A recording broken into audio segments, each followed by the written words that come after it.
Assalamu alaikum, урматтуу биздин Борон Медиа каналыбыздын көрүүчүлөрү. Менин терезелерим бираз болуп турат, түшүнөсүздөр. Мен азыр Оштон Кара Суга баратам. Ош Кара Суу жолу Нариман айылындагы ошол жолдун бөлүгү. Эмне болуп атканын билбейм, бирок мына ушул көкөйгө көк таштай тийген жол менимче оңдолуп атат болуш керек.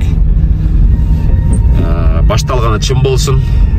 Көрүп турасыздар, жерде жолду казып атышат. Жолчулар иштеп жатышат.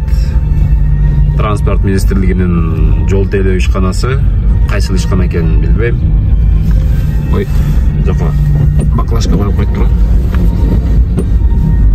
Урматтуу мекендештер, сиз Москвада иштеп, кирди чыкты кызматына муктаж болсоңуз, биздин кызматтан пайдаланыңыз. Биздин компания эң акыркы үлгүдөгү унаалар менен камсыздалган. Салондо акысыз Wi-Fi бар, жана документтер жагынан жардам беребиз. Бизде көп жылдык тажрыйбасы бар айдоочулар иштейт. Байланыш үчүн номерлерибиз +7 926 725 38 85 +7 999 997 46 76.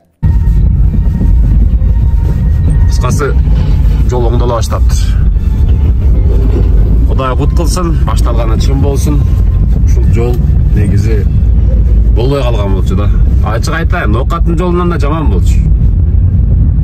Анан сураганда баягы ал жердин асты мурда саздак болгон экен, ошого асфальт турбайт экен, отуруп кетет экен деп ар кандай сөздөр айтылчу. Эмнеси болсо дагы ушул жол оңдолуп калса, мен ойлойм ушул Ош Кара Сууга каттаган, деги эле бул Ош Кара Суу эмес, бул Өзбекстандан келген содагерлер болобу, башка облустардан, башка райондордон келгендер.